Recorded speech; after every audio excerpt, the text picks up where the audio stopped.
할렐루야. 4월 25일 토요일 매일성경 묵상입니다. 오늘 말씀은 창세기 30장 25절에서 43절의 말씀입니다. 여러분, 태교라는 걸 아시죠? 아마도 대부분의 어머님들께서는 임신하셨을 때 태교를 한다 이러면서 해봤을 거예요.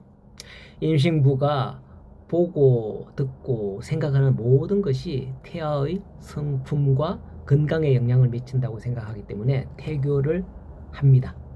그래서 말을 조심하고 마음을 바르게 하며 행동을 단정히 하고 태교에 좋은 음악을 듣고 좋은 음식을 먹고 하는 등등 이런 것들을 했죠. 그렇게 낳은 아기인데 얼마나 반갑고 기쁘고 좋겠습니까? 출산의 기쁨은 이루 말할 수 없고 아이를 향한 꿈과 기대는 하늘 높은 줄 몰랐을 겁니다. 왜 서두에 이런 태교 이야기를 하느냐 하면 오늘 말씀 후반부에 야곱이 그런 행위 비슷한 걸 하는 거예요. 왜 그런 행위를 하는지 한번 보도록 하겠습니다. 지금 이 시점에 사실 야곱에게는 11명의 아들과 1명의 딸이 이미 다 태어난 상태였어요. 마지막 12번째 아들은 가나안으로 가다가 태어나기 때문에 그렇습니다. 베냐민. 자, 그래서 25절을 보면 야곱은 라반에게 나를 보내어 내 고향 나의 땅으로 가게 해달라 하는 겁니다. 근데 지금 야곱은 어떤 상황이었을까요? 마치 흥분의 집과 같은 꼴입니다. 자식들, 즉 딸린 입만 많지 정말 빈털털이거든요. 그래서 아마도 야곱은 내 고향이라도 가면 거기서 먹고 살 길이 없겠나. 혹시 아버지 이삭으로부터 내게 할당된 소유가 있지 않을까. 내가 정저의 축복을 받았는데 원래는 다 내 건데 뭐 요즘 같으면 그래서 형님께 유류분이라도 청구해볼까? 뭐 하듯이 그렇게 생각을 했는지 갑자기 고향으로 가겠다는 거예요. 그런데 라반 눈치가 정말 빠릅니다. 27절에 라반이 그에게 이르되 여호와께서 너로 말미암아 내게 복을 주신 줄 안다. 그러니 웬만하면 그냥 같이 지내는 게 좋지 않겠나. 그리고 이제는 네 품삯도 줄게. 네 품삯을 한번 정해봐라 라고 하는 거예요. 사실 야곱은 라헬을 아내로 얻기 위해 7년을 봉사하려고 했지만 라반의 속임수로 인해서 14년을 봉사하고 있는 처지였습니다. 지금.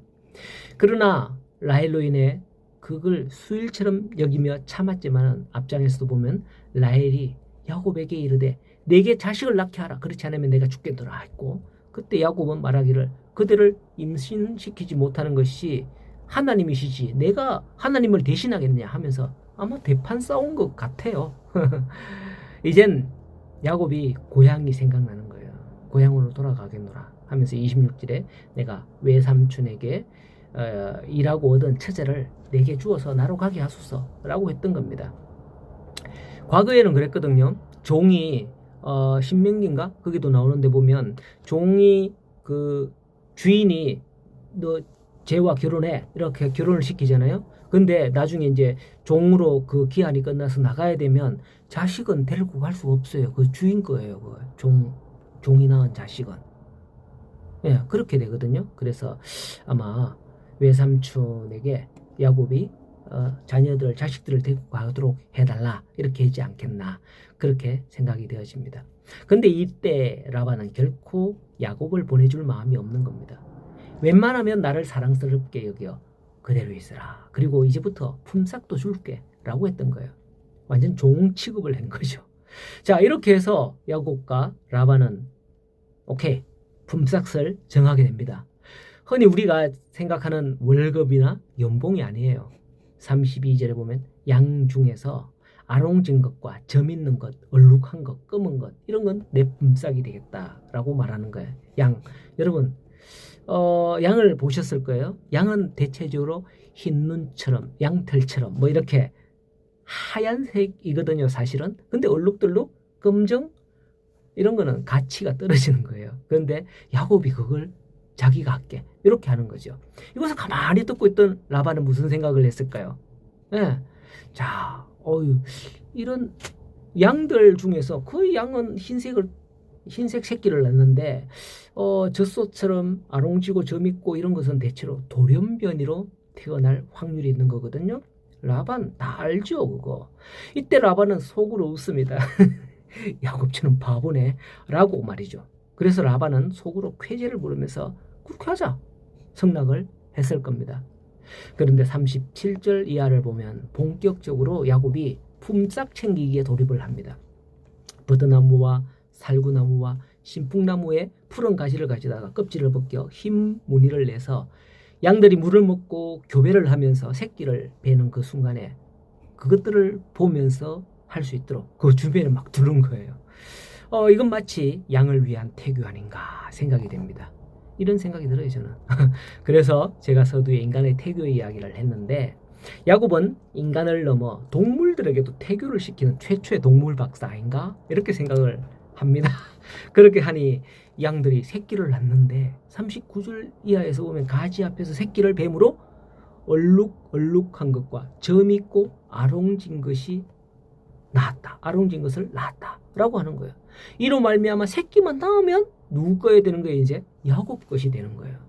43절에 이에 그 사람이 매우 번창하여 양떼와 노비와 낙타가 많았더라. 라고 하는 거예요.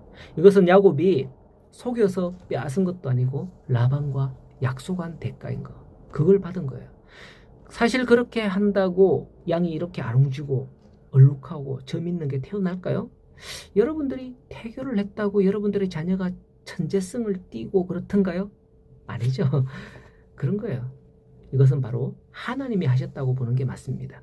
오늘날 여러분들이 억울한 일 당하고 무시당하고 서운한 일이 있고 여러 가지 상황 가운데서 하나님께서 여러분들에게 어떤 방식으로든 보상해 주실 줄 믿습니다.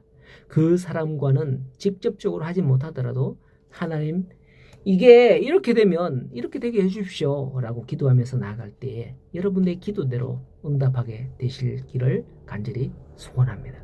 오늘도 하나님의 이러한 은혜와 긍휼을 입는 우리 복된 성도님들 다 되실 수 있기를 간절히 소원하고 축복합니다.